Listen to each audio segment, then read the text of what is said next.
we're just counting on their self-interest to continue to generate their activities. And it's in their self-interest that we leave when we said, and that we get as many people out as we can.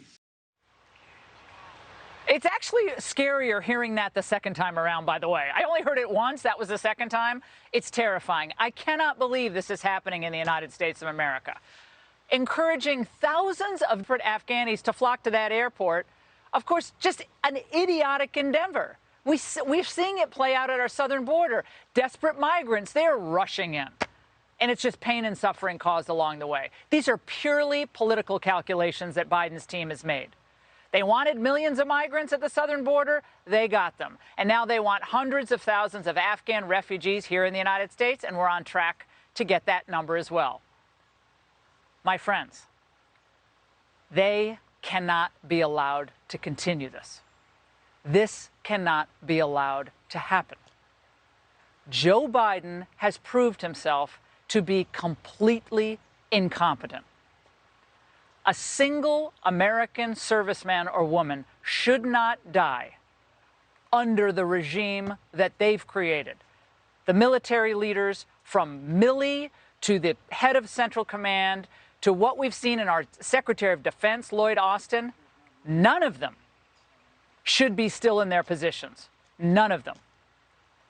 Accountability is something we need in Washington, D.C.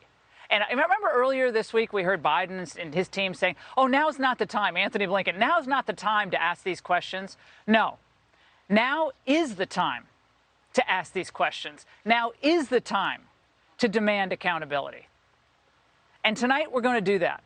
We have a great lineup of guests, men who've served in Afghanistan, men who know how the struggle for our men and women in uniform goes on a daily basis. They're not just talking about it, they did it.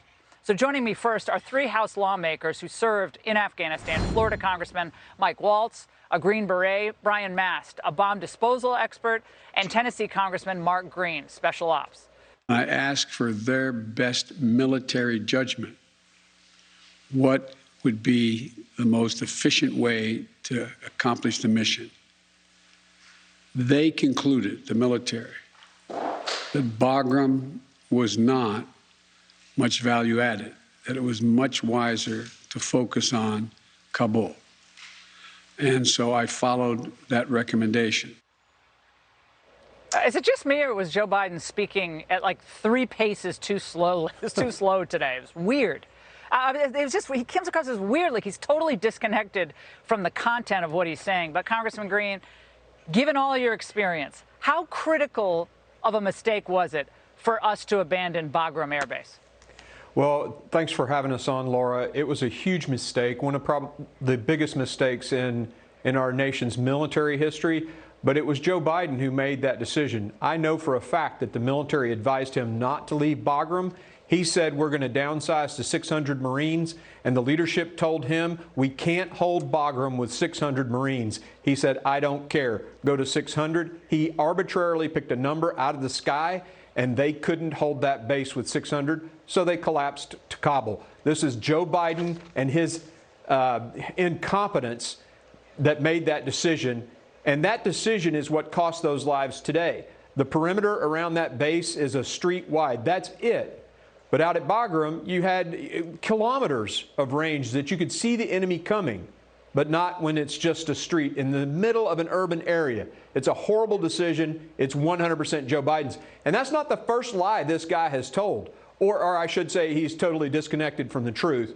Many, many other lies. And it just, he needs to step down, he needs to resign, or the cabinet needs to do something. Congressman Green, on the issue of continuing our troop presence there, given what we saw and the carnage that we saw today, how is this situation going to get any better? I mean, again, going back to CENTCOM, all the money we spent on CENTCOM, all the personnel, all the expertise, and the general says, yeah, we expect more of these attacks. So are troops just going to be sitting ducks, target practice for the terrorists, or are we going to bring in firepower to do something about this? Well, I certainly hope they do bring in the firepower. They got to push that perimeter out to where they have actual fields of fire and fields of vision to see an enemy when it's coming. They can't just sit in the middle of that city and expect to know what the enemy's doing. I mean, they have to push that perimeter out, and then they have to defend it. And they can do that by sending those special forces out, just like Congressman Walz mentioned. Right now, they're tying their hands, so they're not out in that city looking for the enemy, finding the enemy, pushing the enemy away. There's no buffer zone at all. So until they do that, yeah, we're going to continue to see this, and it's unacceptable. It should never happen. 20 years, Congressman Green, 20 years, and they're trying to still spin this as, we got them on their heels, or the Taliban are going to help us, or we're going to get everyone out by, I mean, they're continuing to spin this today. To listen to this, the general in charge of our Central Command, I as a civilian, was horrified today. I was horrified by what I heard. I was really upset at the tone. I mean, it was almost as if they were flippant. Almost. I mean, yeah, especially from the CENTCOM commander. I was very disappointed in that. Now, I will tell you, I think the president is interjecting himself way too much in the military decision-making here, and I pin most of the blame of this on him. But that press conference today was embarrassing for the military leadership. Oh my God. I mean, they were so tone-deaf. I mean, we're talking 13 dead Americans, and they acted like it was some kind of a statistical data crunch. Infuriating. I have to say that is that's actually a very clinical way of describing it.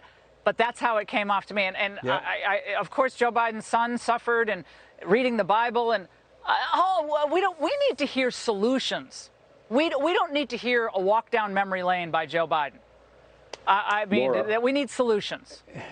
Yes. Laura, final thought. These have probably been the easiest press conferences for Joe Biden anytime, because all he has to do is say the opposite of what's going on in Afghanistan or in the world. That's what they're telling. Just say the opposite of what's actually happening. Great point. This can't be our country, but it is. And it's time for Congress to step up. And I hope all of you continue to have an oversight role and demand replace this military leadership. Our soldiers and our airmen, our reservists, our Navy, everyone's suffering as a result. Gentlemen, thank you.